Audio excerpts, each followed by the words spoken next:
Samajwadi party जिंदाबाद, Samajwadi party जिंदाबाद। पत्रकार महोदय, पहले तो बहुत बहुत धन्यवाद आप सभी का। दर्शक मित्र सभी जो सुन रहे हैं, हम सभी को सादर करती हूँ। हमारे राष्ट्रीय अध्यक्ष आदरणीय अखिलेश यादव जी को कोटि कोटि धन्यवाद एवं प्रणाम करती हूँ।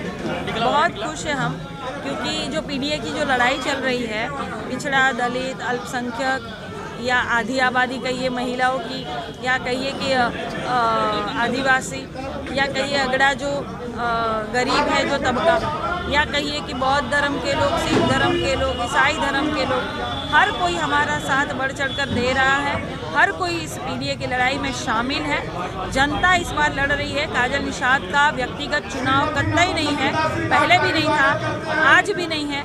पहले भी महापौर में जनता ने ही चुनाव लड़ा है और इन्होंने धांधली करके वो चुनाव हराया था। इसीलिए जनता अपने साथ हुई धांधली का जवाब देने वाली है। भारी से भारी मतों से, साइकिल पर जब वोट पड़ेगा, हम भारी से भारी मतों से विजय होने जा रहे हैं।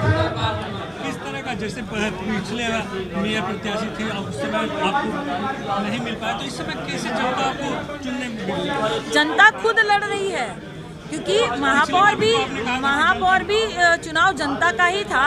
तो सत्ता ने जनता के साथ धांधली की है, काजल निषाद के साथ धांधली नहीं की, क्योंकि काजल निषाद व्यक्तिगत चुनाव कभी लड़ती ही नहीं है। जनता के लिए लड़ती है, अपने कार्यकर्ताओं के लड़ती है।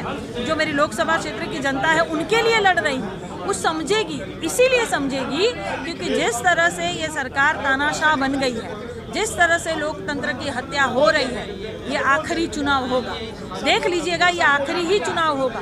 चंडीगढ़ में आपने देखा किस तरह से धांधली की है। कांग्रेस ने 20 वोट पाए थे और भाजपा ने 16 वोट पाए थे।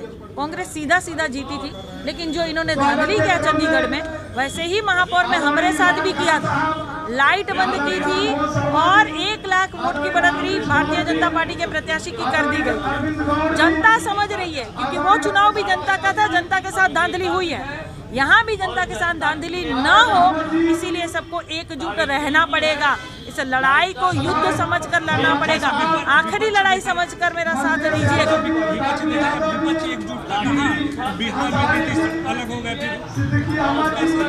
देखिए, ये रूमर फैलाने की काम करते हैं भारतीय जनता पार्टी के लोग। हम सब एकजुट हैं, क्योंकि जुड़ेगा इंडिया और जीतेगा इंडिया। हम सब यहाँ एकजुट है। भारतीय जनता पार्टी वालों के झांसे में मत आइएगा। ये बरगलाने का काम करते हैं, इनके झांसे में मत आइएगा।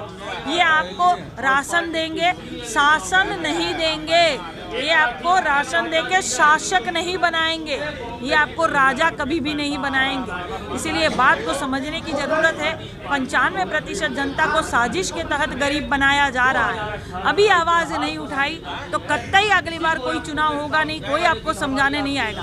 भारतीय जनता पार्टी वाले सीधा घोषित कर देंगे कि ये आपके विधायक है, ये आपके सांसद है। देख लीजिए, आप कुछ भी नहीं कर पाएंगे। जो हमें संविधान में हक मिला है, अधिकार मिला है अपने नेता को चुनने का, अपने क्षेत्र की जो रखवाली कर सके, क्षेत्र का प्रतिनिधित्व कर सके, उनको चुनने का, ये देख लीजिएगा, ये हत्या हो रही है लोकतंत्र की। कभी भी ये आखिरी चुनाव समझ के लड़िए, कभी भी आगे चुनाव होने वाले नहीं। मेरा साथ दीजिए, मुझे जिताइए और अपने अपने काम करवाइए। आखिरी मौका है आपके पास। जैसे कि इस समय राम लहर चल रहा है, तो राम लहर में कैसे विपक्ष उस तरह का होगा कि पूरी अयोध्या में सब राम की ही बात करेंगे तो काम की बात कौन करेगा मेरे भाई? और राम तो निषादों के सखा है, राम निषादों के सखा है। राम निषादों के साथ ही रहेंगे, क्योंकि राम जी के हमारे दादा परदादा सब पार लगौले रहला, तो अब की राम जी हमन के नैया पार लगही। आप देखिएगा, राम जी निषादों के साथ है, क्योंकि राम जी निषादों के सखा है। दूसरी बात हम करत हई कि जब बरदेखुआ आवला ना तो का पूछल जाला? बरदेखुआ आवला तो ही पूछल जाला कि लड़का कितना पढ़ले बा, कौन नौकरी कर रहा है, कौन रोजगार कर रहा है, ये पूछल जाला ना। यही पूछल जाला कि कितनी बार बाबा धाम गया है, कितनी बार अयोध्या गया है, कितनी बार राम नाम पूज रहा है, ये नहीं पूछेंगे। शिक्षा देखा जाता है, हर कहीं भी क्वालिफिकेशन देखा जाएगा। बायोडाटा में क्वालिफिकेशन जब होता है तो आप लिखते हैं आप कितना पढ़े लिखे हैं, आप ये नहीं लिखते आप कितना धार्मिक है।